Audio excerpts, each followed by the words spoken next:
I wanted to start off and thank you for inviting me, especially Steve.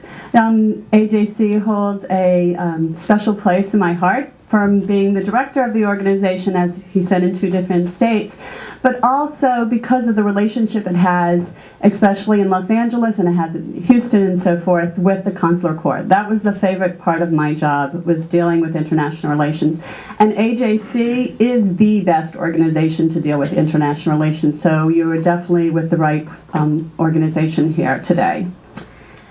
I'm here today, though, representing Jewish National Fund. And Jewish National Fund was created in 1901. And it was created by Jews everywhere by putting coins in a blue box, or basically what our grandparents used to call a pushka. But basically putting money in a blue box and donating money so that we could purchase land. JNF has now purchased 13% of the land of Israel. And we are the environmental leaders in Israel. We are involved in 7 different action areas.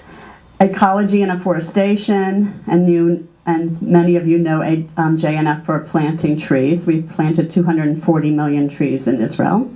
Water, we have built over 200 reservoirs in Israel. I'm going to talk to you a little bit more about water because that's the important issue in the Middle East right now.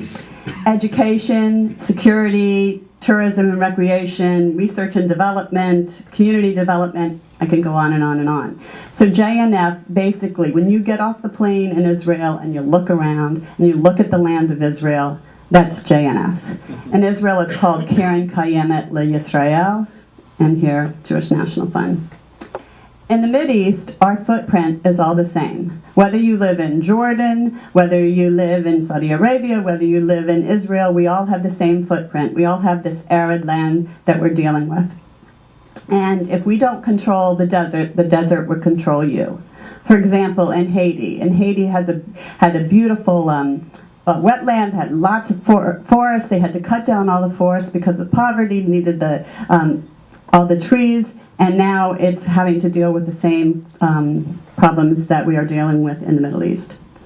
Today, JNF and its partners must grapple with the challenge of balancing the environmental growth and development it has experienced in the last decade, and the maintenance of ecological and sound decisions in sound environments. As a global environmental leader, JNF sponsors conferences on battling land degradation and combating desertification, sharing afforestation techniques across the world, and we have conferences throughout the year on this, primarily in Israel. But we also strive to meet the challenges facing the water shortage, and this is going to be the first time, and Gilad can probably correct me if I'm wrong, but the first time in 50 years that Israel is going to have to ration its water. So water is a very, very serious issue going on right now. We all utilize the same water resources, whether you're from any Arab country in that area, and whether it's the Litani River in northern Lebanon, which we get some of our water from the winter snows from Mount Hermon to the Galilee. And because of this, Israel has become an expert in dealing with water. Israel exports 55% of its melons, 60% of its peppers, 50% of its tomatoes, and olive oil around the world. And inside the country itself, it produces for internal consumption 80% of its freshwater fish. Now, its annual rainfall is that of Great Britain, but Israel only gets rain in the 2-month period. So we have to learn, or they basically learned how to conserve that water. It developed drip irrigation, and I'm sure many of you know what drip irrigation is, but Israel developed that. It developed it in the Negev, and now there's a company called Netafim, I hope I'm pronouncing that correctly, and it produces drip irrigation, and we are now teaching other countries how to, and we've also already taught other countries, but we're now teaching them how to develop drip irrigation without electricity. So in developing countries that need to have water resources, Israel has become the leader on that subject. We recycle water there. The same water that we're using to breed fish in their ponds. You can go up into the north. I know there's a kibbutz near Netanya that I've been to. There's many all over. But we take that same water in turn and use it for tomatoes, use it for trees, and then whatever's left over fill the aquifers. JNF supplies 10% of the water resources in Israel. And that's 300 million cubic meters of water. It's a vast amount of water.